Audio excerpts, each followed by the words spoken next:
கர்த்தர் தாம் நினைத்ததை செய்தார். புரியுதா? இன்னைக்கு நம்ம பார்க்க வேண்டியது அது நியாய தீர்ப்பை பற்றி பார்த்தோம். அல்லேலூயா. இன்னைக்கு அதே நினைத்து கர்த்தர் நம்மளை ஆசீர்வதிக்க வருகிறார். அல்லேலூயா. நம்மளை என்னவா ஆண்டவர் செய்கிறாரு? அவர் நம்மளை ஆசீர்வதிப்பதற்காகவே எப்பொழுதும் நினைச்சுக்கிட்டு இருக்காராம். அல்லேலூயா. கர்த்தர் இஸ்ரவேலை ஆசீர்வதிப்பதே கர்த்தருக்கு பிரியம் இருக்கா இல்லையா?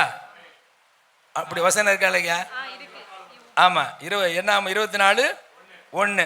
சரி, இப்போ நினைவு அல்லது நினைத்தது என்ற தலைப்பில் நம்ம தியானிக்க போகிறோம். நினைவு அல்லது நினைத்தது. இப்போ இது 4 விதமான காரியங்களை நம்ம பார்க்க போகிறோம். எத்தனை பார்க்க போகிறோம்? 4. முதல்ல சாத்தானுடைய நினைவு என்ன? அவனுடைய நினைவு என்ன? நல்லதாக இருக்குமா? எப்பவும் தீய சாத்தான். அவன் என்ன பண்ண நினைச்சான்? வாசிங்க. ஒன்று குறிச்சிங்க. தேவனுடைய நினைவு. 2வது தேவனுடைய பிள்ளைகளுடைய நினைவு. 3வது சாத்தானுடைய நினைவு. 4வது அவனுடைய ஆட்கள், சாத்தானுடைய ஆட்கள் இருக்காங்கல்ல, அவங்களுடைய நினைவு. இந்த 4 நினைவுகளை நம்ம பார்க்க போகிறோம். முதலாவது பிசாசிலிருந்து வருவோம். பிசாசி நினைவுன்னு போட்டுங்க. பிசாசி நினைவு.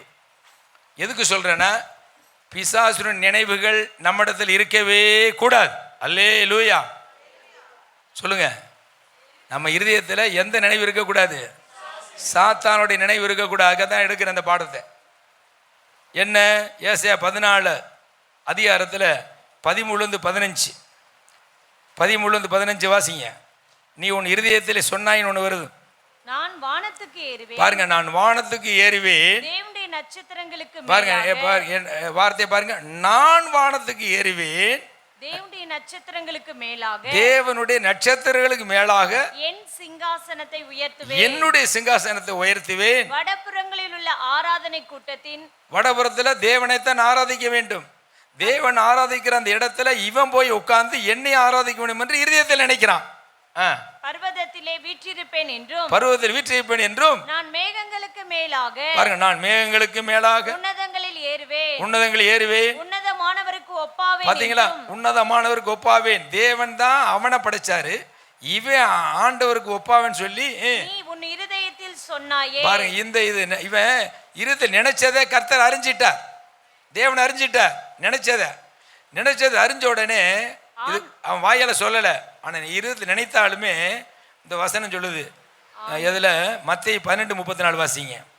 இருதயத்தின் நிறைவு வாய் பேசும். அல்லேலூயா. இருதயத்தின் நிறைவு வாய் பேசும். அப்ப சாத்தானுடைய இருதயத்தில் என்ன இருந்துச்சு? பெருமை. இந்த தூதர்கள் நாங்களும் அவர் ஆராதிக்கிற மாதிரி எனக்கு ஒரு கூட்டத்தை கொடுத்திருக்கிறார், இந்த கூட்டமெல்லாம் என்னை ஆராதிக்கணும், அவர் ஆராதிக்க கூடாது என்று தவறான தேவனுக்கு விரோதமான எண்ணங்களை, நினைவுகளை வைத்திருந்தபடியினால் அவன் கீழே என்ன செஞ்சிட்டான்? அவன் என்ன போயிட்டான்? அதுக்கு தான், அதுக்கு மேல ஒரு வசனம், அருமையான வசனம் இருக்கு. உன் ஆடம்பரங்களும் 11 வாசிங்க. உன் ஆடம்பரமும், உன் ஆடம்பரங்களும், உன் வாத்தியங்களின் முழக்கமும், உன் வாத்தியங்கள் முழக்கமும் பாதாளத்தில் தள்ளுண்டு போயிற்று. பாருங்க, பாதாளத்தில் தள்ளுண்டு போனது. அல்லேலூயா. எனக்கு இந்த இதெல்லாம் தெரியாது. ஆனால் என்னுடைய ஆவியில் இப்போ இல்லை, ஒரு 2 வருஷத்துக்கு முன்னாடி சொன்னல 2 ஆனா 3 ஆவணா, ஆனா ஆவணா சொல்லியிருக்கேன்ல ஏற்கனவே. தெரியல. ஆனா என்றால் அணிகலன்கள், ஆனா என்றால் அலங்காரம், ஆவண என்றால் ஆடம்பரம். இந்த 2 ஆன 3வது ஆவணம் இருக்கக்கூடாது. ஒரு கர்த்தருடைய பிள்ளைகளிடத்தில், ஊழியக்காரனிடத்தில் இருக்கக்கூடாது. ஆடம்பரம் ஆண்டவர் கொடுக்குற ஆசீர்வாதம், ஆண்டவர் தான் கொடுக்குறார்.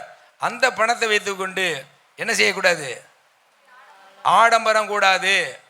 இவனை பற்றி படித்து பார்த்தீங்கன்னா எசேக்கியேல் 28வது அதிகாரத்திலையும் ஏசாயா 14வது அதிகாரத்திலையும் அவனுடைய அந்த அலங்காரம் பண்ண எத்தனை நவரத்னங்கள் சொல்கிறாங்களே, அந்த அலங்காரம், அந்த அதுக்கு பேர் வைடூரியம், எஸ்பி, அந்த இந்திரன் எதுன்னு வருது, அது பூரா அலங்கரிக்கிறான். பாருங்க, இந்த அலங்காரம் பூரா என்ன ஆச்சு?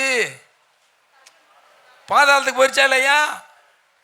புரியுதா சொல்றது? ஆண்டவர் கொடுக்குற ஆசீர்வாதம் கர்த்தருடைய காரியத்திற்கும் உங்களுடைய காரியத்திற்கும் உங்கள் பிள்ளைகளுடைய காரியத்திற்கும் உங்கள் பிள்ளைகளுடைய பிள்ளைகளுக்கு நீங்கள் பணத்தை சேர்த்து வைக்கிறது தப்பு இல்லை. ஒரு சொத்து வாங்குறது தப்பு இல்லை. அது என்ன செய்யக்கூடாது? ஆடம மாறக்கூடாது. அல்லேலூயா. அது கர்த்தருக்கென்று கொடுத்தா உங்கள் பேர் எங்கே இருக்கும்? அல்லேலூயா. மேக்சிமம் நம்ம எவ்வளோ, ஏன்னா இயேசு கிறிஸ்துவை போல தான் நம்ம பார்க்கணும். கிறிஸ்து எப்படி எனக்கு முன்னாடி வாழ்ந்து காட்டினார். அவர் அடிச்சோட அப்போஸ்தலர் ஃபாலோ பண்ணாங்க. அந்த அப்போஸ்தலர்களும் பவுலும் அதுக்கு வந்தவங்களாம் ஃபாலோ பண்ணாங்க. இன்னைக்கு நாங்களும் அந்த அப்போஸ்தலருடைய உபதேசத்தில் அந்த அடிச்சோடத்தை நாங்கள் ஃபாலோ பண்ணுறோம். அதனால் இப்படி நான் உறுதியாக எனக்கு சொல்ல முடியுது. அல்லேலூயா. சர்ச்சு கட்டுறோம், இப்படி கட்டினா ரைட்டு. கோபுரமாக கட்டி அதுக்கு எவ்வளோ செலவு? கோபுரம் சொல்லுங்க, அதுக்கு ஒரு பல லட்சங்க ஆகும். இது தேவையா? இதுக்கு பிரயோஜனம் இல்லை. அதுக்கு ஆகிற செலவு ஹாலாக கட்டி விடு. எத்தனை சர்ச்சை என்ன செய்கிறாங்க? கோபுரம் கட்டுறாங்கல்ல, எல்லா ஊழியக்காரனும் நியாயத்தில் நிற்கணும். இந்த சத்தியமெல்லாம் சொல்ல தெரியல, இவங்களுக்கு தெரியல. எல்லாம் பிசாசு தான் இயக்குது பின்னாடி. ரசிக்கப்பட்டு கிறிஸ்தவன் ஆகி பெந்தோகஸ்து வந்து சத்தியம் அறிந்து ஒரு சர்ச்சுக்கு கோபுரத்தை கட்டி எவ்வளோ செலவழிக்கிறான். கொடிக்கம்பம், ஆர்ச் வேற, ஆர்ச் இந்த பக்கெட்டு ஒன்று, ஒரு ஆர்ச்சுக்கு எவ்வளோ வரும்? 5 லட்சம் 10 லட்சம் வரும். அது தேவையா? இதுக்கு பிறகு என்னது? ஆடம்பரம். ஹல்லேலூயா. புரியுதா சொல்றது? அப்போ நம்ம கர்த்தருடைய பிள்ளை எதுக்கு கொடுக்குறாரு ஆசீர்வாதம்? லட்சங்கள் கோடிகள் எதுக்கு கொடுக்குறாரு?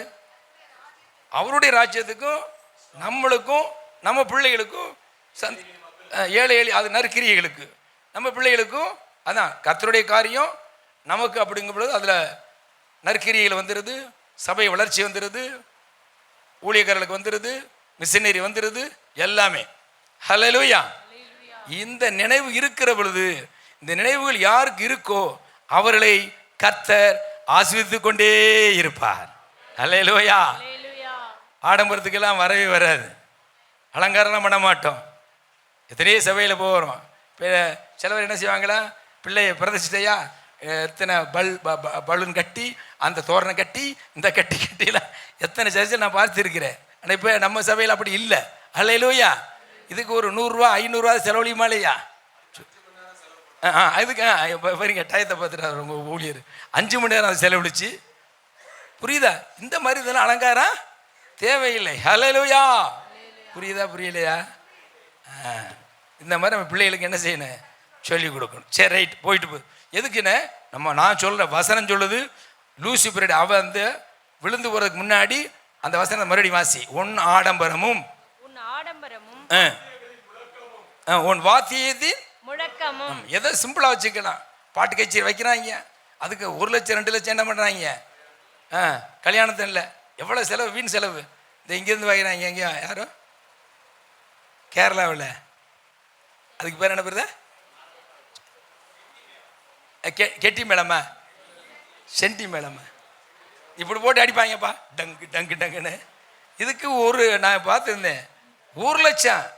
யார்? ரசிக்கப்பட்ட பெந்தகோஸ்துக்காரங்க தன் பிள்ளை கல்யாணத்துக்கு என்ன செஞ்சுருக்கான்? செலவு பண்ணியிருக்காங்க. இதுக்காக கேரளா இருந்து இதான் அதான் சொல்கிறார். மேலே வாத்தியங்களும், புரியுதா சொல்கிறது? மியூசிக்கு ஜாக்கிரதையாக வாழணும். ஆனால் அவங்க பரிசுத்தமாக வாழ்வாங்க, உண்மையாக வாழ்வாங்க. ஆனால் எதில் கோட்டை விட்டாங்க? இந்த வசனம். இது சொல்லி கொடுக்குறது ஊழியக்காரன் இல்லை, நீங்களாம் பாக்கியவான்கள். சொல்லுங்க அல்லேலூயா. சரி, அடுத்து வாசிங்க. ஆடம்பரமும் உன் வாத்தியங்களின் முழக்கமும் பாதாளத்தில் தள்ளுண்டு. சரி, போதும், நேரம் அது போதும். அவனை பற்றி வந்து பேச வேண்டாம். அடுத்து பிசாசின் ஆட்கள். இவனுடைய ஆட்கள் யாரு? பிசாசினுடைய எண்ணம் அப்படி இருக்கா? பிசாசின் ஆட்களை சொல்கிறேன். வேதத்தின் அடிப்படையில் சொல்லிக்கிட்டு இருக்கேன். நம்மளை இயக்கிறது யார்? கர்த்தருடைய ஆவியானவரா, பிசாசா? அதான் உங்களுக்கு விலைக்கு சொல்கிறேன். வாசிங்க. ஆதியாகமம் 11:6. ஆண்டவருடைய சித்தம் என்னன்னு தெரியுமா? அப்பொழுது கர்த்தர், இதோ ஜனங்கள் ஒரே கூட்டமா இருக்கிறார்கள், அவர்கள் அனைவருக்கும் ஒரே பாஷையும் இருக்கிறது, அவர்கள் இதை செய்ய தொடங்கினார்கள், இப்பொழுதும் தாங்கள் செய்ய நினைத்தது ஒன்றும் தடைபட மாட்டாது என்று இருக்கிறார்கள். பாருங்க, இப்பொழுதும் தாங்கள் செய்கிறது ஒன்றும் தடைபட மாட்டாது. ஆனா யோபு என்ன சொல்றான்? கர்த்தர் செய்ய நினைத்தது ஒன்றும். சகலத்தையும் அப்ப கர்த்தர் செய்யறது ஒன்று தடைபடாது. அது 100க்கு 100 நம்ம நம்பத்தான் வேணும். இவன் சொல்றான் நாங்க செய்யறது யாரும் என்ன செய்ய முடியாது, தடுக்க முடியாதுயா. எப்ப தெரியுமா? நாங்க சமபூமியில வந்துட்டோம். நாங்க வானலாம என்ன செய்யறோம்? கோபுரத்தை கட்டிக்கிட்டு இருக்கிறோம். நம்ம எல்லாரும் என்ன தெரியுமா, செதறி போகாதபடி நம்ம எல்லாம் அந்த கோட்டைக்குள்ள நம்ம வாழ்வோம் என்று ஒரே மொழி இருந்துச்சு. ஆனா இதுக்கு முன்னாடி 9ஆம் அதிகாரம் ஆதியாகமம் 9:1 வாசிங்க. 9:1. நோவாவையும் அவன் நோவா காலத்துல தேவன் உலகத்தை அழிச்சாரு ஜலத்தினால. அதுல பேழையில காக்கப்பட்டவர்கள் அவருடைய குடும்பம், நோவாவுடைய மனைவி, 3 மகன் 3 மருமக்கள், இப்ப 8 பேர். அவங்க வெளியில வந்து என்ன சொல்றாரு தெரியுமா? வாசிங்க. பின்பு தேவன் நோவாவையும் அவன் குமாரரையும் ஆசீர்வதித்து நீங்கள் பலுகி பெருகி, பாருங்க, நீங்கள் பலுகி பெருகி பூமியை நிரப்புங்கள். இது தேவனுடைய சித்தம், தேவனுடைய வார்த்தை. அப்படி பூமியை நிரப்பி, பூமினா பூமி முழுவதும் நிரப்ப வேண்டும் தேவ சித்தம். அப்ப நிரகிற பொழுது ஒரு இடத்துல கூடி இருக்கிறாங்க. அந்த இடம் என்ன இடம்? பாபேலுங்கிற இடம். அதுல நாம் செதறி, அப்ப தேவ சித்தம் பூமி உலகம் முழுவதும் போயிருக்கணும்ப்பா. அப்படி தேவ சித்தம். இங்க மனிதர்கள் என்ன செய்யறாங்க? நம்ம பூமியில போய் அங்கே செதறி போகாதபடி நமக்கென்று ஒரு கோபுரத்தை கட்டி, கோபுரம்னா ஒரு பெரிய கோட்டை கட்டி, அந்த கோபுரம் கட்டி நமக்கு பேர் உண்டாகும்படி செஞ்சுக்கிட்டு இருப்போம். நம்ம ஒரு என்ன வந்திருக்கு, பாதி வந்துருச்சுப்பா, கட்டியாச்சு. இப்ப நம்ம செய்ய நினைக்கிறது யாரும் என்ன செய்ய முடியாது, இதை யாரு கேட்டுக்கிட்டு இருக்கா? இவ இப்ப செய்யறவாள்லாம் யாரு? பிசாசு ஆவியா, கர்த்தருடைய ஆளா? ஆமா, தேவ திட்டத்துக்கு விரோதமா எவன் எழும்புனாலும் அவன் யாரு? இயேசுநாதர் காலத்துல ஊழியத்தில் ஒண்ணு வருது இல்ல, ஒரே டயத்துல நீ ஜீவனுள்ள தேவகுமான கிறிஸ்து என்று பேதுரு சொல்றார். இது மாம்சமும் ரத்தமும் வெளிப்படுத்தவில்லை, என் பிதா உனக்கு வெளிப்படுத்துறதுனால உனக்கு இந்த ஒரு கிஃப்ட் தரேன்ட்டு இந்த கல்வி என் சபையை கட்டுவேன் என்று நீ பேதுருவாய், நீ கல்லா இருக்கிற, பாறையா இருக்கிற, இந்த என் மேல நீ வந்து நான் அடிக்கல்லா இருக்கிறேன், அதில் உன்னை கட்டுறேன், உன் மேல எல்லா கல் வைத்து ஒரு மாளிகை கட்டு என்று ஒரு ஆசீர்வதிக்கிறார். அல்லேலூயா. முடிச்சுட்டு நான் எப்படி சாக போறேன் தெரியுமா என்று கல்வாரி சிலுவின் பாடுகளை குறித்து என்ன செய்யறாரு சொன்ன உடனே என்ன செஞ்சிட்டாப்ல பக்கத்துல, ஆண்டவரே இது உமக்கு. அப்ப ஒரே நேரத்தில் தேவ சித்தத்தை பிதா வெளிப்படுத்தினத தேவ சித்தத்தை நிறைவேற்றுறதுக்கு இவன் செவி கொடுக்காம இயேசுநாதருடைய பாடுகள் ஆகிற பொழுது அது தேவ சித்தம். அது பாடுபட்டாதான் உலகத்தினுடைய மக்களுக்கெல்லாம் பாவ மன்னிப்பு உண்டாகும், மீட்பு உண்டாகும், பரலோகத்துக்கு போக முடியும். அதை யாரு வாயாலே தடை செய்யறான்? அப்ப வெளிப்பாடு கிடைக்கிறவனுக்கு என்ன ஆகுது? சாத்தான் பத்துல தேவ திட்டத்து. அப்ப ஆண்டவர் என்ன சொன்னாரு? அப்பா இதெல்லாம் அப்படி சொல்லக்கூடாது சொன்னார, சொல்ல வேண்டியது போ சாத்தானே, பேதருக்கு பின்னாடி இருக்கிற அப்பா போ சாத்தானே, பகிரமா என்ன பண்ணாரு? கடிந்து கொண்டார். ஹல்லேலூயா. அப்ப தேவசத்துக்கு விரோதமா இருக்கிற பூரா பேதருக்கு பின்னாடியே யார் இயக்குனது? அப்ப உங்களுக்கு பின்னாடி என் பின்னாடி இருக்குமா இருக்காதா? அதுக்காக சாத்தானுக்கு நீங்க என்ன செய்யக்கூடாது? இடம் கொடுக்காதீங்கிறார். அப்ப சாத்தானுடைய நினைவு வேற. அப்ப தேவ சித்தத்தை தடை பண்ணி நடக்கக்கூடாதுங்கிற செய்யற ஆட்கள் சாத்தானுடைய ஆட்கள். அவனுடைய நினைவெல்லாம் என்னாச்சு? பழுக பெரியக்கூடாது, பூமியை நிரப்பக்கூடாது, நம்ம இதுக்குள்ள இருப்போம். அப்போ சபைக்குள்ள இருந்தா ஒரு குறிப்பிட்ட காலம் தான் இருக்கணும். அதுக்கு பிற்பாடு என்ன செய்யணும்? கர்த்தரத்தில் கேட்டு ஊழியக்காரருக்கு வெளிப்படுத்தி உங்களுக்கு வெளிப்படுத்தி ஒரு ஊழியத்தை கொடுக்கும்போது நீங்க என்ன செய்யணும்? புறப்பட்டு போகணும். அல்லேலூயா. அதுதான் தேவ சித்தம், அதுதான் பழுகி பெருகிறதுன்னு அர்த்தம். இப்போ சர்ச்சா பொதுக்கள் அப்படி செய்யாம இருந்தா இங்க சபை வந்திருக்குமா? நீங்களாம் ரசிக்கப்பட்டிருப்பீங்களா? சொல்லுங்க. எத்தனை பேருக்கு ஆசிரியமா கர்த்தர் அந்த சபையை வச்சிருக்கிறாரு? அல்லேலூயா. இது மாதிரி தான் உலகம் முழுவதும் என்ன செய்யறாரு கர்த்தர்? அப்ப இந்த தேவ சித்தத்துக்கு விரோதமாக போகப்படாதியா. நம்ம சபையில நல்லா பாடி ஆராதிக்கிறவன் யார்? எபி ஜூலி சிஸ்டர் சொன்னாங்க, பரவாயில்ல சார், ஒவ்வொரு சபையில் ஆத்மா கூடுறது எது? ஆராதனை கூடு, நல்லா பாடுறாப்புல அப்படின்னாப்புல. சரி, ஆனால் அங்கே ஒரு ஊழியம், அவங்க அப்பாவுக்கு வயசாயிருச்சு. அந்த இடத்த பார்த்தோன்னே நிறைய ஆத்துமாக்கள் நம்ம என்ன செய்யலாம், சூறையாடலாமே. அப்போ இங்கேருந்து பெருமண்ட ஒரு ஆள் இருந்தால் தானே முடியும். சரி அப்படின்ட்டு எபி நினச்சிருந்தா எனக்கு தெரியாது, ஆவி எனக்குலேருந்து நம்மளுக்கு எபி அங்கே போனால் ஒரு சபை ஆகும், இந்த இடத்துல கர்த்தர் ஒரு வேற ஆளை உயர்த்துவார் என்று சொல்லி என்னுடைய சுயநலத்துக்கு அவனை வச்சிருந்தா வச்சிருக்கலாம். இங்கே இருப்பா, இங்கே இருப்பா, நல்ல ஆராதனை வீரனாக இருக்கணும், இருக்கலாம். ஆனால் ஆவியான என்ன அப்படி செயல்படுத்த விடவில்லை. அல்லேலூயா, பழகி பெருகணும். அல்லேலூயா. அந்த மாதிரி எண்ணங்கள் வேணும். ஒரே இடத்துல நம்ம என்ன செய்யக்கூடாது, நம்ம பேர் வாங்கணும், ஒரே சபையில் 500 1000 ஆத்மா 2000 ஆத்மாவில் இருக்கணும், அப்படி பேர் வாங்கவே தேவையில்லை. அல்லேலூயா. இங்கே இருந்து உருவாக்கிட்டா அவங்களை கர்த்தரை எங்கே சொல்கிறாரு அங்கே போப்பா. அங்கு இருந்து ஆண்டவர் ராஜ்யம் வளரணும், அதுதான் தேவ சித்தம். அது இல்லாமல் நானே வச்சுக்கிட்டு இருந்தா என்னை இயக்கிறது பிசாசு. அல்லேலூயா. அவள் யோசிச்சு பாருங்க, எத்தனை திருச்சபை 5000 பேர் 10000 பேர். அப்போ அந்த ஊழியர்கள் பின்னாடி எது என்ன ஆவி கிரியை செய்யுது? சொல்லு, நான் ஓப்பனாக தான் பேசுகிறேன், ஆன்லைனில். இதை கேட்டு மக்கள் மனம் திரும்பினா, அந்த ஊழியர்கள் மனம் திரும்பினா நல்லது. இல்லைன்னா ஏன் இதை கணக்கு கொடுக்கணும். அல்லேலூயா. 5000 பேர் 10000 பேர் தசாம்பா காணிக்க வந்து எவ்வளோ, அதெல்லாம் பார்க்கக்கூடாது. புறப்பட்டு போகணும். கர்த்தருக்கு ஸ்தோத்திரம். ஒரு வீடு நம்மளுக்கு சொந்தக்காரர் இருந்தால் அந்த வீட்டில் என்ன ஆயிரணும், ஒரு சபை உண்டாக்கணும். அப்படி தான் லாரன்ஸ் பிரதர் அம்மா எங்கள் சபைக்கு வந்தாங்க. என் மையன் செந்தூரில் இருக்காப்புல, போங்கம்னாங்க. அவர் வீடு கிடச்சிச்சு. அதான் அதுக்கு பேர் என்னது, பாத்திரவான். சொல்லுங்க, ஆண்டவர் என்ன சொல்கிறாரு, ஒரு வீட்டுக்கு போங்க கிராமத்துக்கு, எவன் பாத்திரவானா இருக்கானோ அவன் வீட்டில் இருந்து ஊழியம் செய்யுங்க. எந்த ஊரில் போறீங்களோ அவன் துரத்தனா தூசியை உதறிட்டு வாங்கினார்ல. ஆக இப்போ தெலுங்கானாவில் லெவின் இருக்கிறான். நம்ம பிள்ளை யாரு, மெரில். ஆமாம், பாத்திரவானு செவமண்ணு ஆண்டவன் காட்சி கொடுத்தாரு. அங்கே ஒரு சபை உருவாக்கிட்டாரா. இதான் பழுகு பெருகுங்கிறது. தேவ திட்டம் விரிவாகணும். ஹல்லேலூயா. நம்மளுக்களே அடக்கி வச்சுக்க கூடாது. கர்த்தர் நாம மகிமையடைவதாக. ஸ்தோத்திரம். ஆகவே இப்போ சுருக்கமாக சொல்லிட்டேன், தேவ திட்டத்துக்கு விரோதமாக செயல்பட்டால் அந்த மனுஷகிட்ட யார் இருக்கிறா?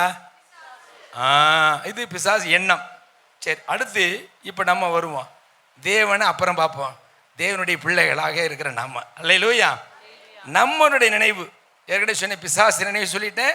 அடுத்து என்னது, பிசாசு ஆட்களுடைய நினைவு சொல்லிட்டேன். அடுத்து நம்முடைய கடைசியில் என்னாச்சு தெரியுமா, அது சொல்ல மறந்துட்டேன். பிசாசினுடைய ஆட்களுடைய நினைவு 11:4-9 புரிச்சுங்க. 11:4-9 இப்படி பாதி கட்டின உடனே தேவனே அங்கே வந்துடுறாங்க. பிதா குமாரன் பரிசுத்தாவி மூவரும் வந்து அவர்கள் கட்ட நினைத்த தடைவனை சொல்றாங்க அப்படின்ட்டு கர்த்தரே வந்து தடை பண்ணினார். பாசைகளை என்ன பண்ணிட்டாரு, நிறைய பாசைகளை தாறுமாறாக்கிட்டார். தாறுமாறு என்ன தெரியுமா, குழப்பம் இல்லை. இவன் கொத்தனாரு செங்கக்கலை கேட்குறான், செங்கக்கலை கடத்த என்ன கொடுக்கணுமா இல்லையா, அவன் சிமெண்ட் கொடுக்குறான். இவன் கேட்குறான், அப்படி என்னை பரியாசம் பண்ணுறியான்னு என்ன செய்வான். இப்படி முன்னுக்கு அவன் பாசை தான் ஆண்டவரே தாறுமாறையாச்சு. இப்போ கட்டுறதை விட்டுட்டாங்க, மக்களும் சிதறி ஓடிட்டாங்க. அப்போ உலகம் முழுவதும் மக்கள் என்னாச்சு, பரவினார்கள். அல்லேலூயா. சரி, அதுக்கு பேர் என்னது, அந்த பாபியல் தான் பாபிலோன். இன்னைக்கு பாபிலோன் நகரம் இருக்குல்ல, வருங்காலத்தில் அந்த பாபிலோன் நகரத்துக்கு பெரிய அழிவு இருக்கு என்று சொல்லி வெளிப்படுத்தும் விசேஷத்தில் எழுதப்பட்டிருக்கிறது. அந்த பாபிலோனில் தான் அரசியல், அந்த பாபிலோனில் தான் பொருளாதாரம், அந்த பாபிலோனில் தான் வந்து சமுதாயம்,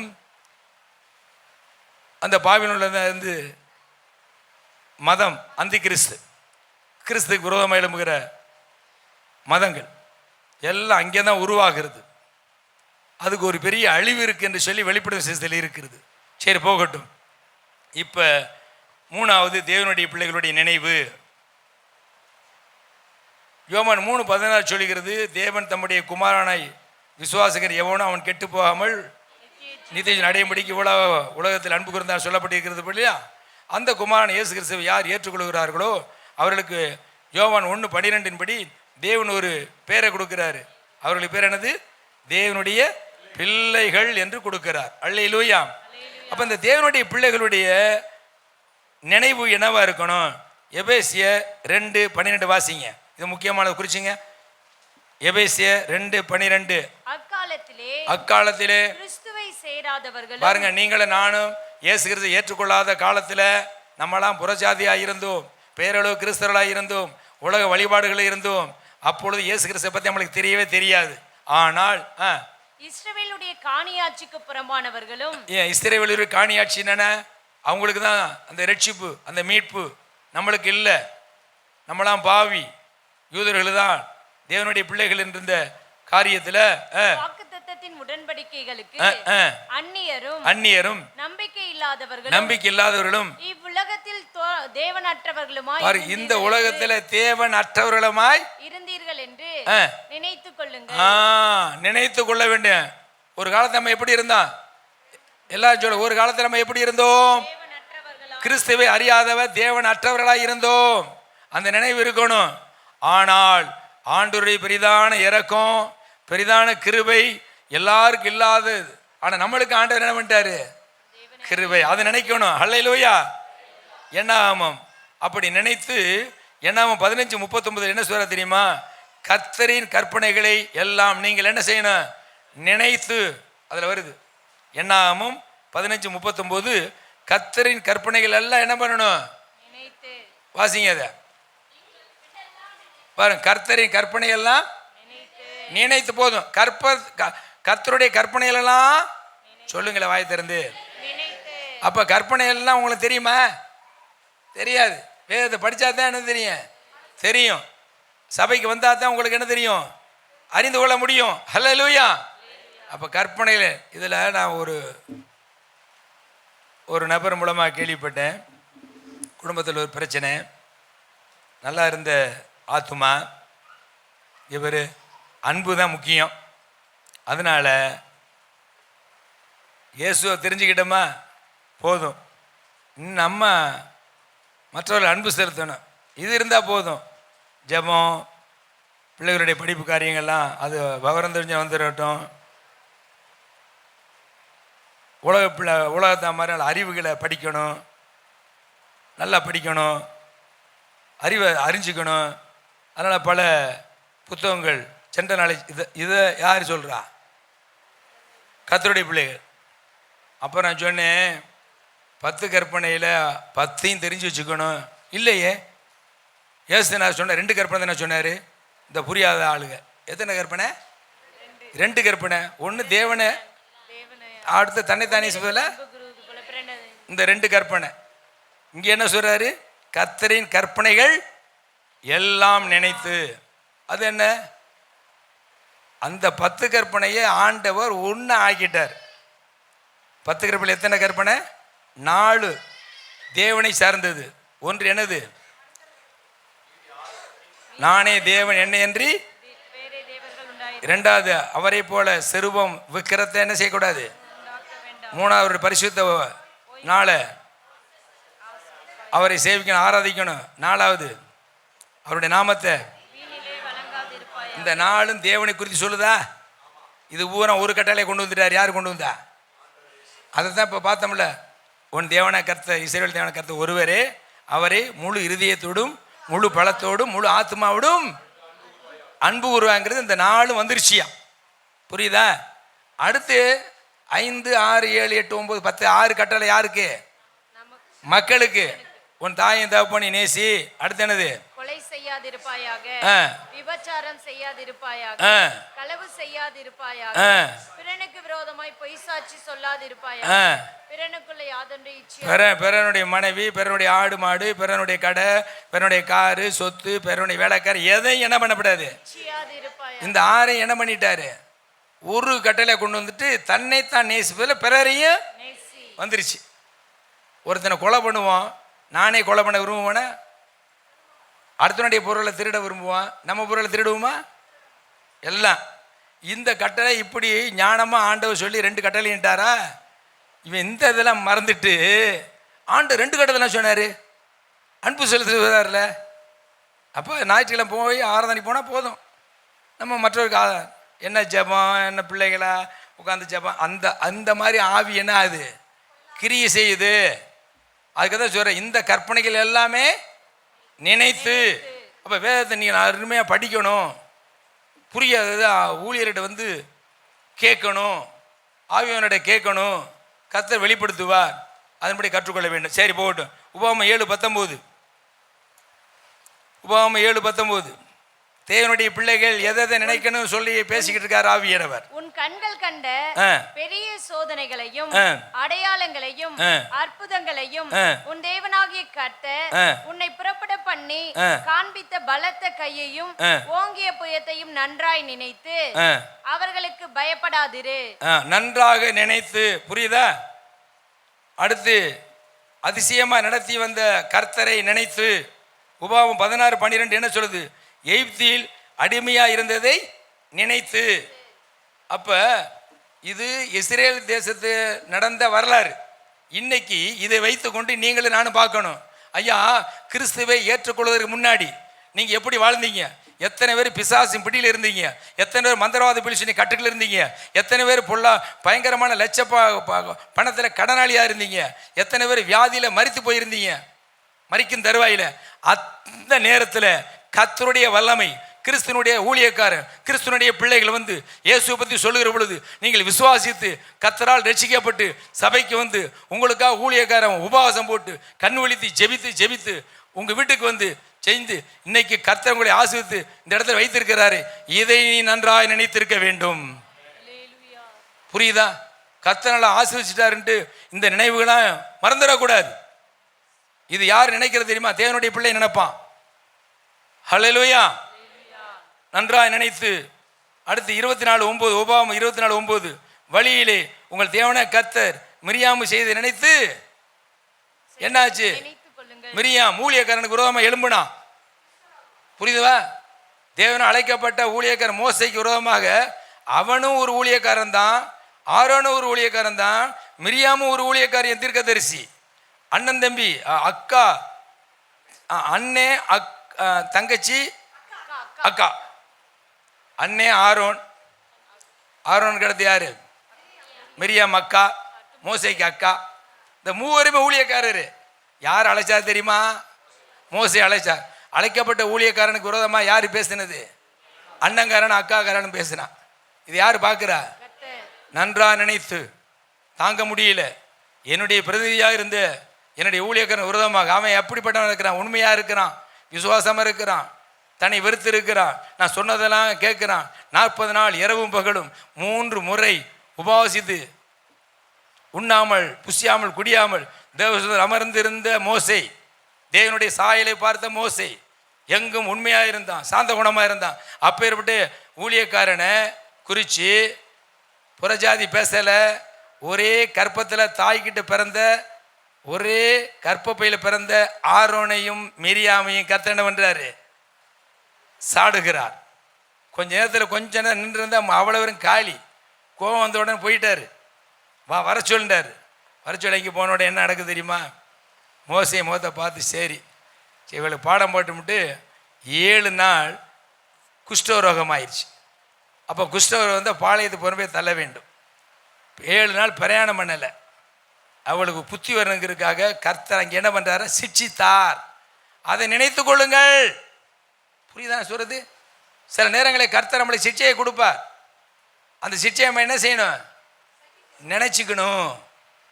இந்த பாவம் செஞ்சால் இப்படி ஆண்டவர் நம்மளை டச் பண்ணி இப்படி ஒரு இழப்பையோ ஒரு இதை ஆண்டவரே ஒரு காலையிலுமே அந்த பாவத்தை செய்ய மாட்டேன் அப்படின்னு சொல்லி பயத்தோடு நடுக்கத்தோடு கர்த்தரை என்ன செய்யணுமா? சேவிக்க வேண்டும். ஹல்லேலூயா. ஆகவே நம்மளை ஆண்டவர் சிட்சிக்கிறதையும் நினச்சி இனிமேல் அந்த காரியம் செய்யக்கூடாதுங்கிறத பார்க்கணும். யோசுவா 1:13, மோசே கற்பித்த வார்த்தையை நினைத்து கொள்ளுங்கள். இருக்கா இல்லையா? கர்த்தருடைய தாசனாகிய மோசே உங்களுக்கு கற்பித்த வார்த்தையை நினைத்துக் கொள்ளுங்கள். இப்போ மோசே காலம் முடிஞ்சு யாரு காலம் வந்துருச்சு? யோசுவா. ஊழியத்தை ஆண்டவர் கொடுத்துட்டு அவரை பரலோகத்தை எடுத்துக்கிட்டார் அடுத்த வாரம்.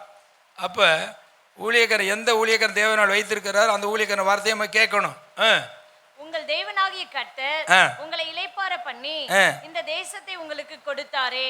எப்படி எரிக்கோ கோட்டை உடைச்சு ஆண்டவர் துதியினால் உடைக்கப்பட்டு எல்லாம் யுத்தம் பண்ணி அந்த தேசத்தை சொந்தமாக கொடுத்தாரே. உங்கள் பெண் ஜாதிகளும் ஆ உங்கள் பெண் ஜாதிகளும் ஆ. பிள்ளைகளும் ஆ. மிருக ஜீவன்களும் ஆ. மோசே உங்களுக்கு ஆ. யோர்தானுக்கு இப்புறத்திலே கொடுத்த ஆ. தேசத்தில் இருக்கட்டும். ஆ. உங்களில் உள்ள வீரர்கள் யாவரும் ஆ உங்கள் சகோதரருக்கு முன்பாக 13 மோசே கற்பித்த வார்த்தை நினைத்துக் கொள்ளுன்னு வருதா? அவ்வளவுதான். போதும். கர்த்தருடைய தாசனாகிய மோசே உங்களுக்கு கற்பித்த வார்த்தையை நினைத்துக் கொள்ளுங்கள். நினைத்து கொள்ளுங்கள். என்ன கற்பித்தார் அதை நம்ம மனசில் வச்சுக்கணும். நம்ம கம்ப்யூட்டர் அல்ல, அதனால் ஒரு நோட்டை போட்டு ஒரு பேனாவை எழுதணும், எழுதி வீட்டில் போய் பார்க்கணும். அப்போ நம்மளுக்கு ஞாபகம் வரும், கர்த்தர் பிரியப்படுவா. சரி போகட்டும். அடுத்து 1 ராஜாக்கள் 19:20 எலியா வரார். வந்து ஆண்டவர் பேசுகிறார். 12 ஏர் ஓட்டுறாப்புல, அது 12வது ஏர் எலிஷா ஓட்டுறார். அப்போ அந்த ஆள் எவ்வளோ பணக்காரனாக இருந்திருக்கான்னு. யார்? எலிஷா. எலிஷா ஒரு பெரிய ஐஸ்வர்யவான். 12 ஏறுனா நம்ம காலத்தில் 12 ஜேசிபி வச்சுக்க, 12 டிராக்டர். அப்போ எவ்வளோ ஒரு விவசாயம் இருந்திருப்பான். அப்படி இருக்கும் பொழுது இவனை போட்டவன் இந்த சாலை போடுறார். அவன் மேலே விழுகுது எலிஷா. அப்போ போய் ஆண்டவனே எவ்வளோ சாலை போட்டுட்டீங்க, நான் போய் எங்கள் வீட்டில் அப்பா அம்மாட்ட சொல்லிட்டு வரேன்ட்டு. அப்போ என்ன சொல்கிறாரு அந்த வசனை?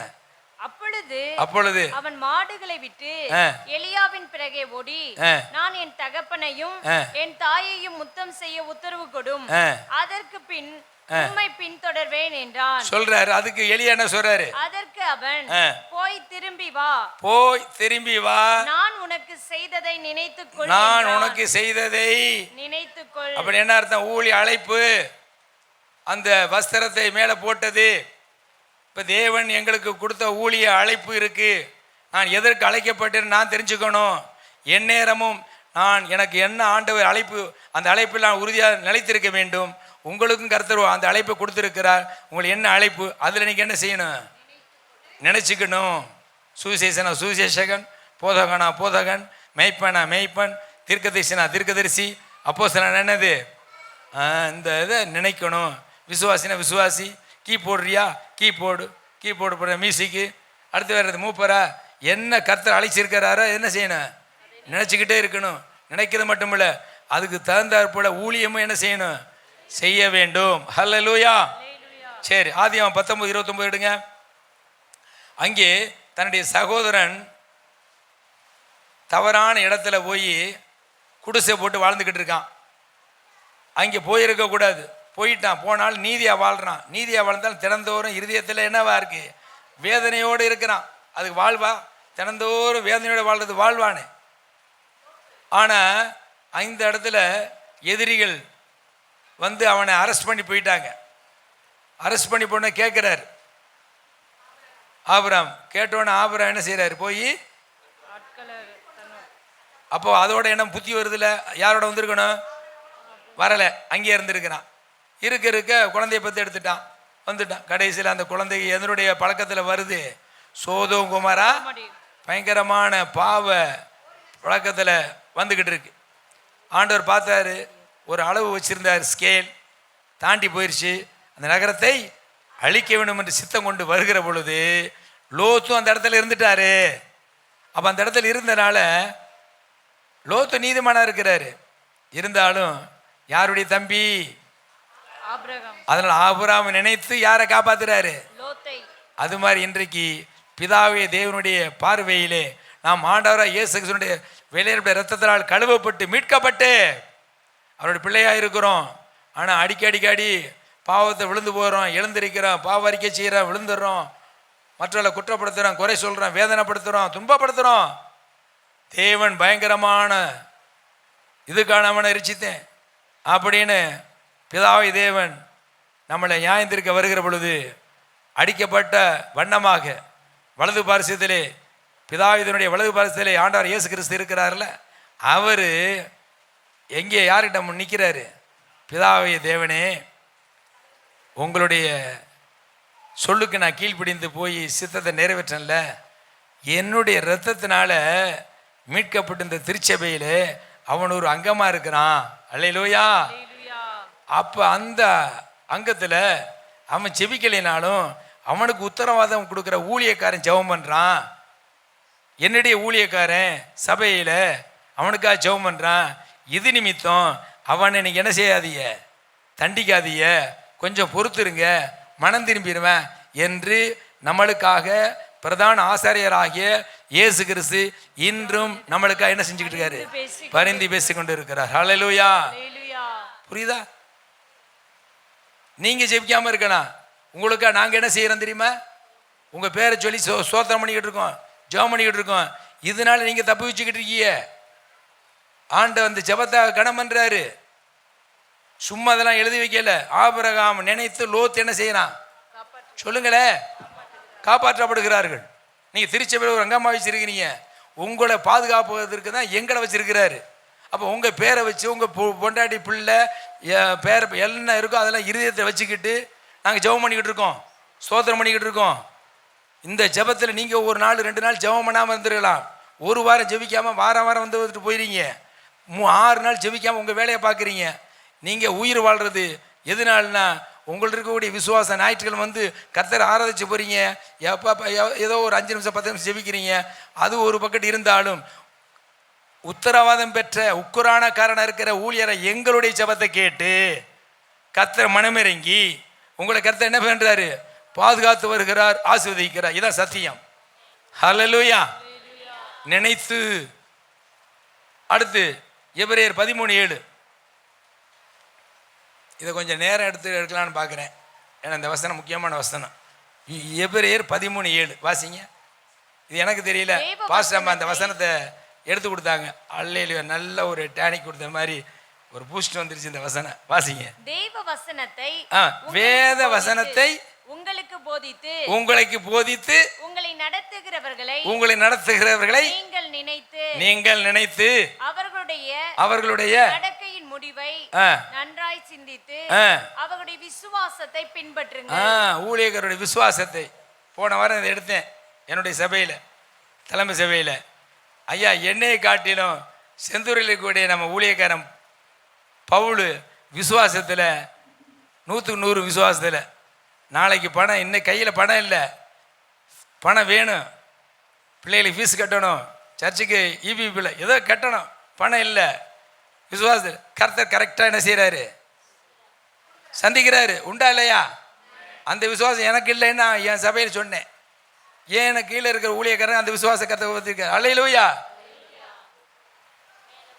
இந்த செய்தியை கேட்டு ஒரு தேவ பிள்ளை ஒரு காணிக்கை அனுப்பிடுச்சு. அல்லேலூயா.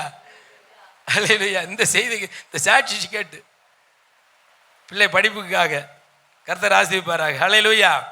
இந்த சாட்சி பகரணும் பாரு. இந்த சாட்சி சொன்னதுனால ஆன்லைனில் போய் அது ஆண்டவர் பேசி ஒரு சின்ன அமௌண்ட்டு தான். சரி, கர்த்தருக்கு ஸ்தோத்திரம். அல்லேலூயா.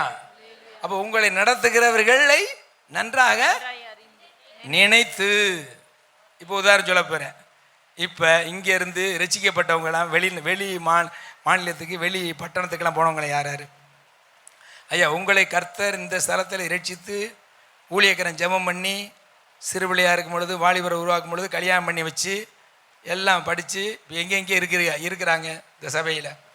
பொம்பளை பிள்ளை இருந்தாலும் சரி, ஆம்பளை பிள்ளை இருந்தாலும் சரி. யார் யார் கை தூக்குங்க.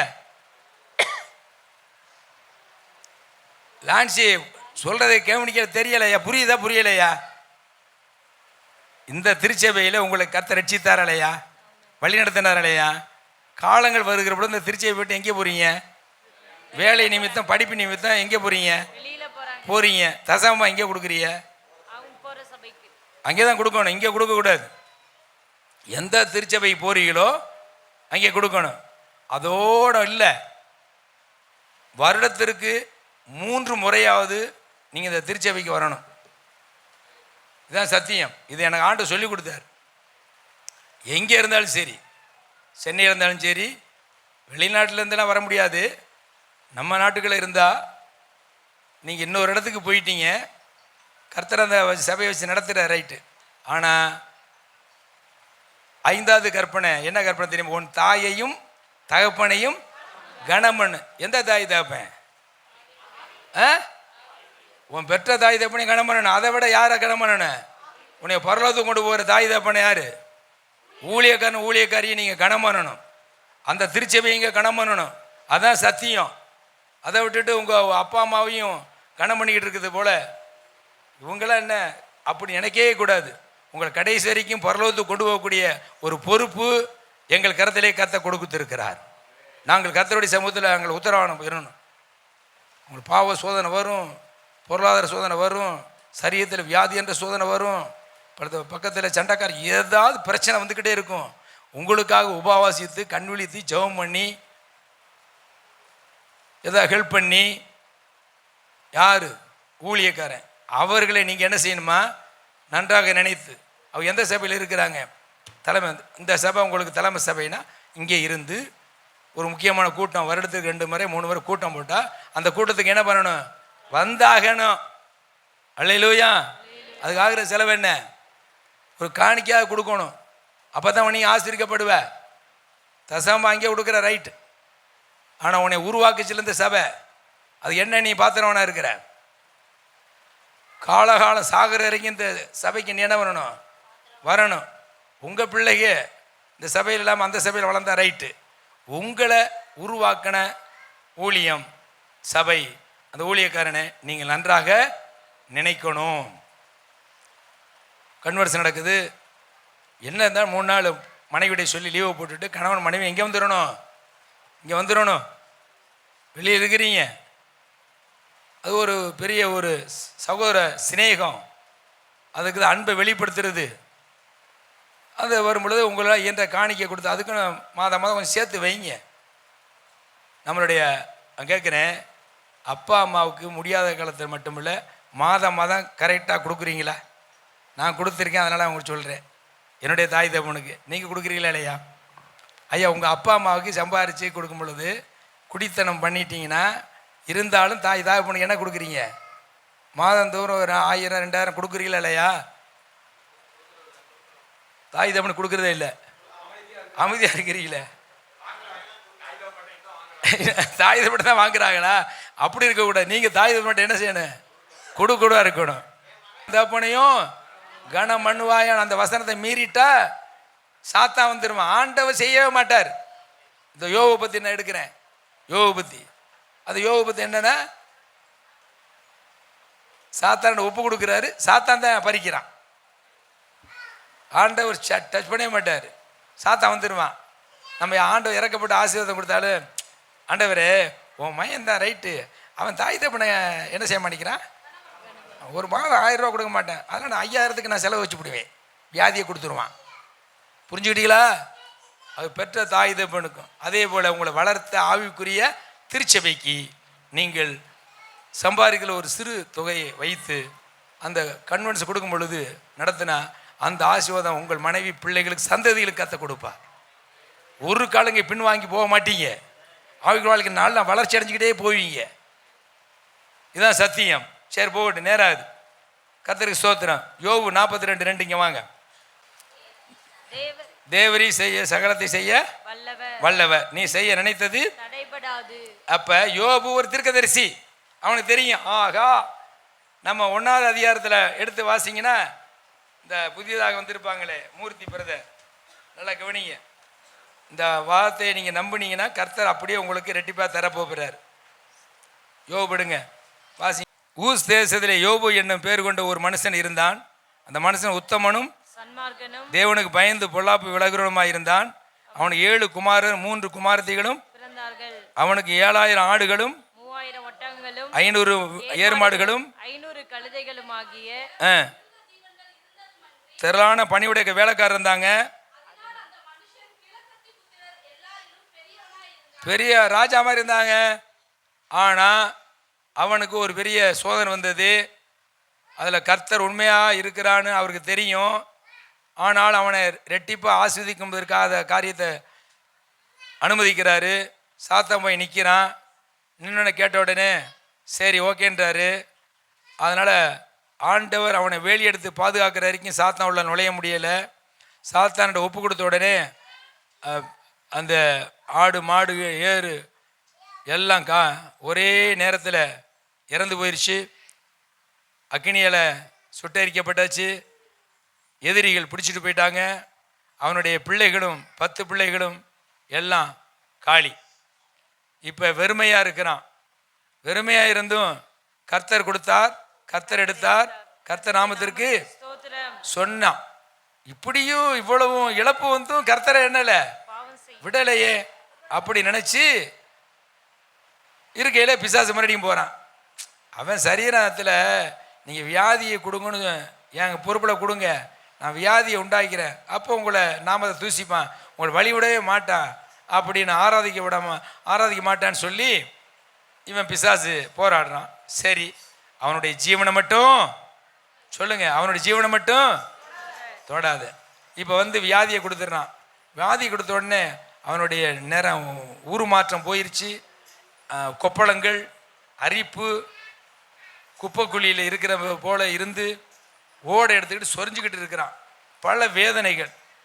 இப்போ மனைவி யோ கர்த்தரை கர்த்தர்ன்னு சொல்லிக்கிட்டு இருக்குல்ல, ஏயா அப்படி உயிரை விட்டு சா அப்படிங்கிறார். அப்போ சொல்ல, போடி பைத்தியக்காரி, தேவன் நன்மையை கொடுக்கும் பொழுது தேவனே ஆராதிச்சோம், அவரே தீமையை கொடுக்குறாரு, அதுலேயும் இருப்போம் அப்படின்னு சொல்லி மனைவிக்கு புத்தி சொல்கிறாப்புல. இதை கேட்டு அவனுடைய 3 நண்பர்கள் அவனை ஆறுதல் சொல்ல வந்தவர்கள் ஆறுதலை சொல்லாமல் அவன் இருதயத்தை வேதனைப்படுத்தி மகா கொடுமையான வார்த்தைகளை சொல்லி, நீ நீதிமான் இல்லை, நீ பாவி, அதனால தான் கடவுள் அவனை இப்படி கொடுத்தாரு, இப்படி சொல்லி நிதானம் இல்லாமல் அவனை இருதயத்தை மனமடி வைத்தார்கள். இவரும் யோபும் எதிர்பேச்சு பேசினார். ஆனால் நிதானமாக பேசுகிறாரு. கர்த்தர் அவளை தூசிக்கவே இல்லை. இந்த கர்த்தர் பார்த்துக்கிட்டே இருந்தார். கடைசியில் யோபு பேசுகிறாரு. இதெல்லாம் யோபு புத்தகம் 42 அதிகாரம் இருக்குது, போய் படிச்சிங்க, அதை தான் பார்க்க போகிறோம்.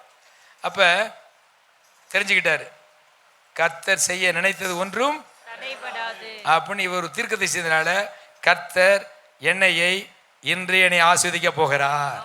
அல்லேலூயா. நான் இருந்த பல ஆடு மாடுகளில் ஒட்டங்களாம் இழந்தேன், பிள்ளைகளை இழந்தேன், சரீரத்தில் வியாதி, ஒரு காலகட்டம் தான். ஆனாலும் இந்த நேரத்தில் கர்த்தர் என்னோடு முகமாக பேசுகிறாருன்னா ஏதோ என்னையை தண்டிக்கிறது அல்ல. இந்த தண்டனையிலிருந்து, இந்த வேதனையிலிருந்து, இந்த வியாதியிலிருந்து, நான் இழந்த பொருள்கள், படங்கள், செல்வங்கள் எல்லாத்திலிருந்து எனக்கு ஒரு விடுதலை கொடுத்து கர்த்தர் எனக்கு இரட்டிப்பாய் தரப்போறாரு என்று இவன் விசுவாசத்தில் அறிக்கை எடுக்கிறான். என்ன சொல்றான்னா, கர்த்தர் செய்ய நினைத்தது ஒன்றும் சொல்லுங்க. கர்த்தரோட இதயத்தை தெரிஞ்சுக்கிட்டான். ஆண்டவரே நீ செய்ய போறீங்க, அது யாரு ஒண்ணு என்ன செய்ய முடியாது, தடை செய்ய முடியாதுன்னு சொன்ன உடனே ஆண்டவர் பாருங்க. சரி, இப்ப தேவன் நம்மை குறித்து என்ன நினைத்திருக்கிறார்? முதல்ல சொன்னேன் பிசாசுர நினைவு, அடுத்து என்னது ஆட்கள் நினைவு, அடுத்து தேவனுடைய பிள்ளைகள் நினைவு. இப்ப தேவனுடைய நினைவை சொல்றேன். என்ன நினைவு? சங்கீதம் 115:12 வாசிங்க சீக்கிரம். 115:12 நல்லா கவனி. நம்மளுடைய தேவனுடைய இருதயத்தில் நினைவு என்ன தெரியுமா? கர்த்தர் நம்மை நினைத்திருக்கிறார். பாருங்க, கர்த்தர் சொல்லுங்க, வாயத்தர், கர்த்தர் என்னை நினைத்திருக்கிறார். ஒவ்வொரு ஆள் சொல்லுங்க, கர்த்தர் நம்மை நினைத்திருக்கிறார். சொல்லுங்க வாயை திறந்து. என்ன நினைத்திருக்கிறாரு? என்னை ஆசீர்வதிப்பதற்கு. நான் என்னென்ன இழந்திருக்கணும், அதை சரீரத்தில் வியாதி இருக்காது, ஆரோக்கியத்தை கொடுக்க போற. வாயை திறந்து சொல்லு. பணம் எனக்கு இவ்வளவு இழந்துட்டேன், தெரியாம கடன் வாங்கிட்டேன், அதை நெருக்கிறாங்க, அதுல இருந்து கர்த்தர் ஒரு விடுதலை கொடுக்க போகிறார். எப்படியா ஒரு ஆசீர்வாதம் கொடுக்க போகிறார். கர்த்தரை நினைச்சிட்டாருல. அல்லேலூயா. பிசாசின் பிடியில் இருக்கிற, போராட்டத்தில் இருக்கிற, ராத்திரில கெட்ட சொப்பனா எல்லாம் இன்னைக்கு ஆண்டவர் என்ன செய்யறார்? உன்னுடைய விசுவாச அறிக்கையிடு. கர்த்தர் என்னை நினைத்திருக்கிறார். என்ன நினைத்திருக்கிறார்? அந்த வசனம் அவர் ஆசீர்வதிப்பார். ஆசீர்வதிக்கத்தா, நம்ம தண்டிக்க வரல. அல்லேலூயா. நம்மளை ஆசீர்வதிக்கவே அவர் இருதயத்தின். அதுதான் என்னாம 24:1 இஸ்ரவேலை ஆசீர்வதிப்பதே கர்த்தருக்கு பிரியம். அல்லேலூயா. அடுத்து பாருங்க, சங்கீதம் 136:23 நம்முடைய தாழ்வில் நம்மை யாராவது பணக்கார தான் நினைப்பான், அப்படிதானே? சொல்லுங்க, சொந்தத்தை நினைக்கும். ஒண்ணுமே இல்லாம நெருக்கப்பட்டு ஒடுக்கப்பட்டு வியாதியா கிடக்கிற அந்த முகமே யோபுங்கிற தெரியாம இருக்கிற அந்த வியாதியில யாரு நினைத்து வந்திருக்கிறா? கர்த்தர் நினைத்து வந்திருக்கிறார். அவர் உங்களை சிறுமைப்பட்டு, தாழ்மையின் என்ன, தாழ்த்தப்பட்டு, ஒடுக்கப்பட்டு, நெருக்கப்பட்டு, என்னை யாருமே கண்டுக்கல, எல்லாரும் என்னை ஒரு மனுஷியா நினைக்கல, எல்லாம் வெறுத்துட்டாங்க, நான் சாக போறேன், அப்படி ஒரு நிலையில் வந்த பொழுது எனக்கு ஒரு தேவன் உண்டு, அவர் என்னை நினைத்து இருக்கிறார், அவர் என்னை காப்பாற்றுகிறார், என்னை ஆசீர்வதிக்கிறார்.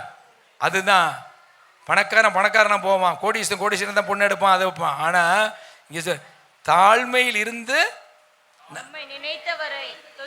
நம்முடைய தாழ்மை இல்லை, தாழ்வில் ஹல்லேலூயா. இதைத்தான் ஃபாதர் பாடியிருக்கார். என்னது இது? தாழ்மையில் இருந்தேன் தயவாய் நினைத்தீர் தேவனை உம்மை துதிப்பேன். தாழ்மையில் இருந்தேன் தயவாய் நினைத்தீர் தேவனை உம்மை துதிப்பேன், தேவனை உம்மை துதிப்பேன். எத்தனை நன்மைகள் எனக்கு செய்து எப்படி நன்றி சொல்வேன், நான் எப்படி நன்றி. போதும். அடுத்து இப்போ சங்கீதம் 136 யாத்திராமம் 1:11. இதில் எகிப்து நாட்டில் 400 ஆண்டுகளமாக மக்கள் எப்படி வாழ்ந்தாங்கன்னா, ஒரு அடிமை, சுமை சுமக்கிற கூலியாள் போல அடிமையாக வாழ்ந்தார்கள். யாருடைய மக்கள்? தேவனுடைய மக்கள். அடுத்து ஆண் பிள்ளைகள் பெறுகிறார்கள் என்று சொல்லி ஆண் பிள்ளைகளை கொல்லணும் அப்படின்னு சொல்லி கொலை கூட்டம், அதை குழந்தைகளையும் கொன்று போட்ட சட்டம் வந்துருச்சு. அடுத்து யாத்திராமம் 1:16. அடுத்து யாத்திரை 3:7 ஆலோட்டி நிமித்தம், சூப்பர்வைஸ் நிமித்தம் அவங்கள ரெஸ்ட் எடுக்க விடாதபடி அவங்கள என்ன பண்ணாங்க, வேலை வாங்கிக்கிட்டே இருந்தாங்க. சம்பளம் குறைவு, ஆனால் வேலை அதிகம். இப்படி நெருக்கப்பட்ட மக்கள் என்ன செய்கிறார் தெரியுமா? தங்கள் இருதயத்தில் தேவனை நினைத்து கூப்பிடுதல பெருமூச்சு விட்டு கூப்பிடுறாங்க. ஹல்லேலூயா. அதாவது 3:7 வாசிங்க. யாத்திரை 3:7. இதில் என்ன 3:7 மனதில் ஆண்டவர் நினைச்சதை தான் அந்த நினைவு கொண்டு வந்து அவரை விடுவிக்க வருகிறார். ஹல்லேலூயா. இதைத்தான் ஏசாயா 61 1:3 கர்த்தருடைய ஆவியானவர் என்மேல் இருக்கிறார், அவர் சிறுமைப்பட்டவர்களுக்கு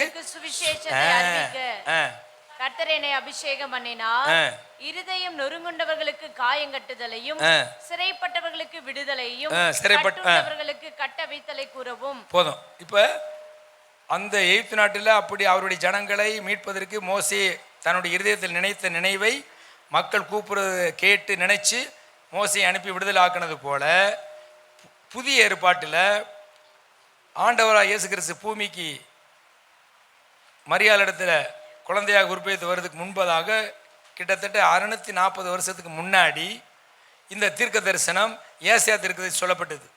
சிறுமைப்பட்டவர்கள் தான் என்னது, தாழ்வில் இருந்தவர்கள், ஒடுக்கப்பட்டு நெருக்கப்பட்டவர்கள். இந்த கிறிஸ்துவானர் வந்த உடனே, அவர்களை கர்த்தருடைய ஆவியானவர் வந்த உடனே வியாதிகளை குணமாக்கினார், பிசாசு பிடித்தலை விடுதலையாக்கினார். அடுத்து குஷ்டரோகிகளை என்ன பண்ணார், குணப்படுத்தினார். எல்லா அற்புத அடையாளங்கள் எல்லாம் செஞ்சு ஏழை மக்கள் அதான் சொல்றாங்க. இவர் கிறிஸ்துன்னு சொல்றாரு, பாவிகள் இடத்துல என்ன பண்றாரு, எப்போ பார்த்தாலும் பாவிகள் வீட்டிலே இருக்கிறாரு.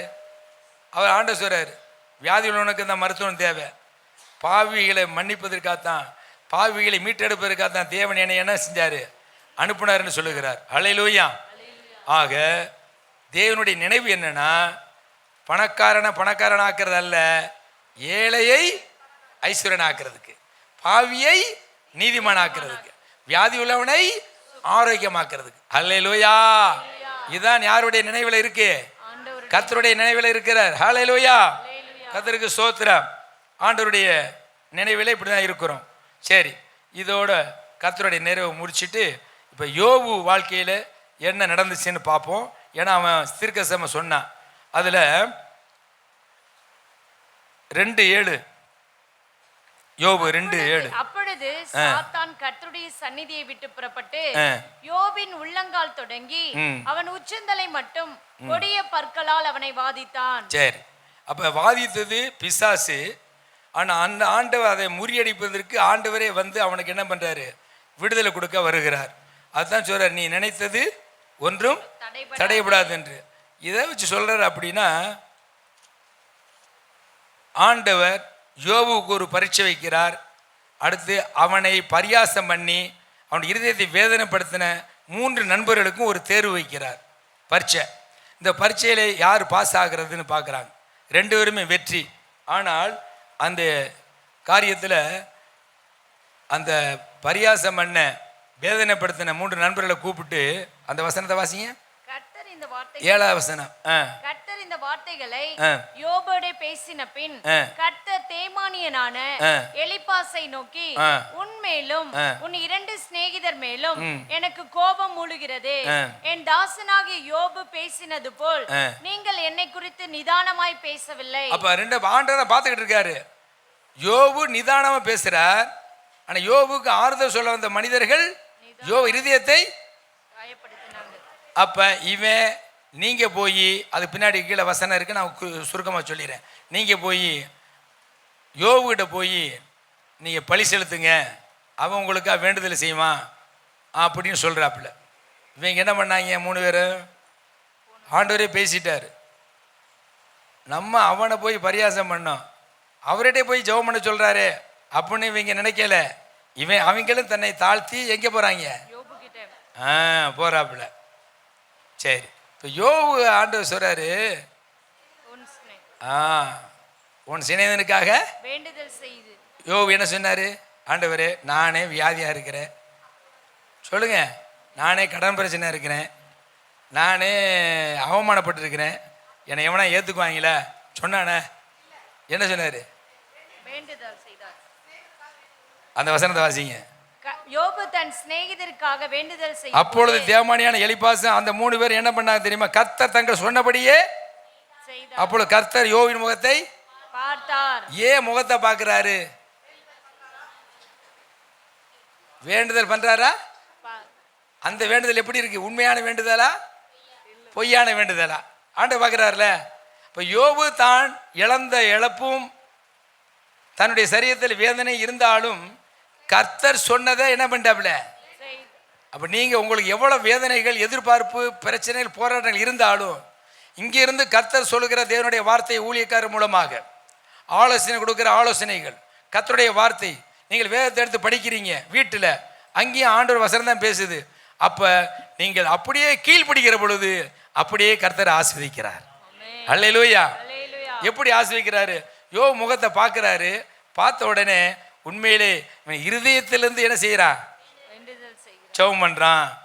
நம்பர் 1 தெரியுமா, என்ன தெரியுமா, யோபுடைய விசுவாசம். சொல்லுங்க, விசுவாசம் வேணும். என் ஜெபத்தை கர்த்தர் கேட்கிறார், என்னை இயேசு கிறிஸ்து ரட்சித்தார், நான் இயேசுக்கு தான் சொந்தம், அவர் என் ஜெபத்தை கேட்கிறார், நிச்சயம் என் ஜெபத்திற்கு பதில் வரும். விசுவாசம். 2வது யோபின் என்ன செய்யற தாழ்மை. 42:6 வாசிக்கிறேன், நானே வாசிக்கிறேன். ஆகையால் நான் என்னை அருவருத்து தூளிலும் சாம்பலிலும் இருந்து மனஸ்தாபப்படுகிறேன். யார் பேசுறா, யோபு யார்கிட்ட பேசுறாரு, மனஸ்தாபப்படுகிறேன், ஆண்டவரே நான் தூள் சாம்பல் தான் ஆண்டவர் உங்களுக்கு முன்னாடி, அப்படி தன்னை தாழ்த்துக்கிறார். அல்லேலூயா. அப்போ 42:6 வந்து தான் பேசினதை உணர்கிறான், மனஸ்தாபப்படுகிறான். 1 விசுவாசம், 2வது என்னது தாழ்மை, 3வது 42:8 வாசிங்க. ஆதலால் நீங்கள் 7 காளைகளையும் 7 ஆட்டுக்கடாக்களையும் தெரிந்து கொண்டு என் தாசனாகிய யோபினிடத்தில் போய் உங்களுக்காக சர்வாங்க தகன பலிகளை இடுங்கள், என் தாசனாகிய யோபும் உங்களுக்காக வேண்டுதல் செய்வான். பாருங்க, இவன் யோபு வேண்டுதல் செஞ்சாதான் அவனுக்கு மன்னிக்கப்படுமா, யாருக்கு, 3 பேருக்கு. அப்ப ஒரு ஊழியக்காரனுடைய நிலைமை, சரீரத்தில் வேதனையாக இருக்கலாம், வியாதியாக இருக்கலாம், பொருளாதாரத்தில் குறைவாக இருக்கலாம், உண்மையாக இருப்பாப்போம், ஆனால் பேர் ரிப்பேராக இருக்கும், கர்த்தருக்கு தெரியும். எது இருந்தாலும் அந்த ஊழியக்காரர் நாங்கள் என்ன செய்யணும், ஊழியம் செஞ்சுக்கிட்டே இருக்கணும். ஹல்லேலூயா. இதனால் நாங்கள் என்ன செய்யக்கூடாது, சோர்ந்து போகக்கூடாது. அப்போ யோபு அதெல்லாம் பார்க்காம கர்த்தர் சொன்னதை அப்படியே செஞ்சாரா, செஞ்சதர். அதுக்கு பேர் என்னது, கீழ்ப்படிதல்னு அர்த்தம். அல்லேலூயா. இப்படி கீழ்ப்படிஞ்சதுனால 42:10 வாசிக்கிறேன். யோபு தன் சிநேகிதருக்காக வேண்டுதல் செய்த போது கர்த்தர் அவன் சிறையிருப்பை மாற்றினார். சிறையிருப்பன் என்னது? முதலாவது சரீரத்தில் இருக்கிற வியாதிகள் நீங்க நல்ல ஆரோக்கியம் அடைந்தான். அடுத்து பின்னாடி வாசிங்க, நேராகுது, வாசிக்க வேண்டாம், அணைய முடிச்சிடுறேன். 10 பிள்ளைகளை கொடுத்தார். ஹல்லேலூயா. எத்தனை ஆடுகளை இழந்தான்? 14,000 ஆடுகள், 7,000, 14,000 மாறிச்சு. 3,000 ஒட்டகம், 6,000 மாறிச்சு. அடுத்து 500 ஏர்கள், 1000 மாறிச்சு. அடுத்து 500 கழுதைகள், எல்லாம் ரெட்டிப்பா கொடுத்துறாருங்க. ஹல்லேலூயா. அடுத்து மட்டும் இல்ல, இவனுடைய பிள்ளைங்க 10 பிள்ளைகள்ல 3 குமாரத்திகளை, 3 பிள்ளைகள். அந்த தேசத்திலே அந்த பிள்ளைய விட வேற எந்த பெண்ணுகள் அழகில்லையா, சௌந்தரியமா. அது மட்டும் இல்ல, இவர் 70 வயசுல மறிக்க வேண்டிய ஆளு கடைசி எத்தனை நாள்? 140 வயசு. இப்போ 140 வயசு வாழ்றதுக்காகவே கர்த்தர் இதை என்ன பண்ணாராம்? அனுமதித்தார்.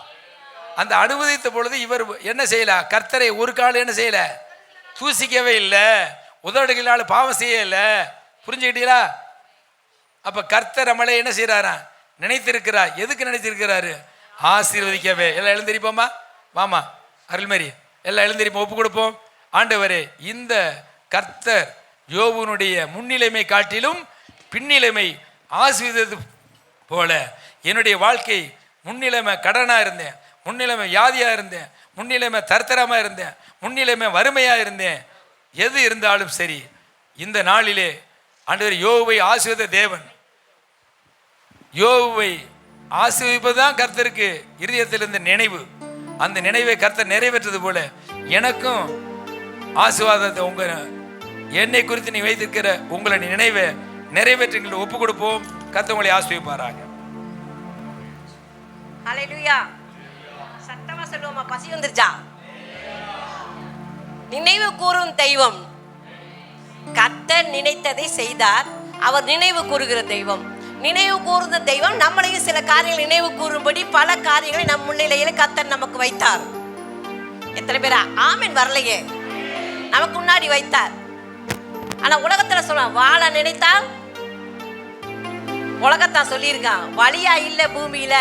ஆனா தேவனுக்காக வாழ நினைத்தால் வாழுகிறேன்னு சொல்றாங்க. நல்ல கரங்களை தட்டி தேவனுக்காக வாழ நினைக்கிறவங்க, தேவ சமூகத்துல தேவனுடைய காரியங்களுக்காக வாழ நினைக்கிறவங்களுக்கு பல பாடுகள் வந்தாலும் நான் தேவனுக்காக வாழ்றேன். அவர் தான் கர்த்தர் சொல்லியிருக்கார். கர்த்தர் நம்மை நினைத்திருக்கிறார். வசனம் சொல்லுது, அவன் இருதயத்தின் நினைவு எப்படி இருக்கிறதோ அப்படியே இருக்கிறான். கர்த்தர் என்ன தெரியுமா? நம்முடைய நினைவை தூரத்தில் இருந்து அறிகிறவர். எத்தனை பேர் அந்த ஆமென் சொல்றீங்க?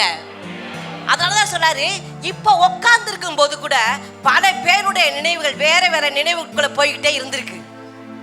அதான் சொல்ற, அவன் இருதயத்தின் நினைவு எப்படி இருக்கிறதோ அப்படியே இருக்கிறான். ஆனா கர்த்தர் சொல்றாரு, உங்களுடைய நினைவுகளை பார்க்கிலும் என் நினைவுகள் உயர்ந்ததா இருக்கிறது. அல்லேலூயா. அதனால எனக்கு பாடு வந்துருச்சு, உபத்திரம் வந்துருச்சு, எனக்கு தேவனுக்காக நான் வாழ நினைக்கிறேன், ஆனா வாழ முடியலன்னு சொன்ன வாதை உந்தன் கூடாரத்தை அணுகாது மகளே.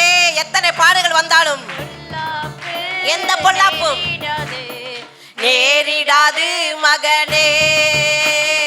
வாதை உந்தன் கூடாரத்தை அணுகாது மகனே. பொல்லாப்பு நேரிடாது மகளே. உன்னதமான கர்த்தரையே உறைவிடமாக்கி கொண்டா. உன்னதமான கர்த்தரை, அவர் நினைவுகள் எல்லாம் உறைவிடமாக்கி கொண்டார். அடைக்கலமான ஆண்டவரை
வெற்றியாளர். ஹalleluya, ஹalleluya. சில காரியங்கள் உங்களுக்குள்ளே தேவனை விட்டு பிரிக்க நினைக்கிற நினைவு வந்து கொண்டே இருக்கிறது. அநேகருடைய காரியங்கள், அநேகருடைய வாழ்க்கையில, அநேகருடைய குடும்பங்கள்ல தேவனை விட்டு தூரமாய் போற நினைவுகள் வந்து கொண்டிருக்கிற பிள்ளைகளே, கர்த்தர் உங்களை வழி நடத்தின பாதைகளை நினைவு கூறுங்கள். நம்முடைய வாழ்க்கை பாலைவனமாய் இருந்ததை கர்த்தர் சோலைவனமாய் வைத்திருக்கிறாரே, அதை மறந்து போனவர்களாய் நிற்கிறீர்களே. ஜீசஸ் தேவனை அற்றவர்களாய் இருக்கிற போது நம்முடைய வாழ்க்கை எப்படி இருந்துச்சு? ஆனா இப்பொழுது கர்த்தர் சொல்ற, நான் தேவனோடு கூட இருக்கிறேன் என்று நினைவு கூறாமல் இருக்கிற பிள்ளைகளோடு கர்த்தர் இந்த நாட்களை பேசி இருக்கிறாரே. இஸ்ரவேல் ஜனங்களை வனாந்தர பாதைகளில் நடத்தி வருகிற போது, உங்களை நான் நடத்தி வந்த பாதையிலே நினைப்பாயாக சொன்னாரே கர்த்தர். நினைத்தாயா? மறந்து வாழ்கிறாயா? கர்த்தர் சமூகத்தில் எல்லாருமாய் தெய்வ சமூகத்தில் அர்ப்பணிப்போடு கூட, ஆண்டவரே, எங்களை நடத்தி வந்த பாதைகளை, எங்களை நடத்தி வந்தவர்களை எங்கள் மறந்து போய் வாழ்கிறோமே. உலகம் எங்களுக்கு அவ்வளவு சிநேகமாய் போய்விட்டதே. சொந்த பந்தங்கள் எங்களுக்கு ரொம்ப பிரியமாய் போய்விட்டார்களே. ஹalleluya. அதற்கு ஒன்றே ஒன்றுதான், பரிசுத்த ஆவியினுடைய வல்லமை உங்களுக்குள்ளே காணப்பட வேண்டும். அக்கினி நெருப்பாய் இறங்கி வரும், அபிஷேகம் தந்து வழி நடத்தும். இதை ஒன்ன மட்டும் கேட்டு போறோம். எல்லாம் கேளுங்க, நான் சொன்னதெல்லாம் உங்களுக்குள்ள பாய்ந்திருக்கும். அக்கினி நெருப்பாய் இறங்கி வரும், அபிஷேகம்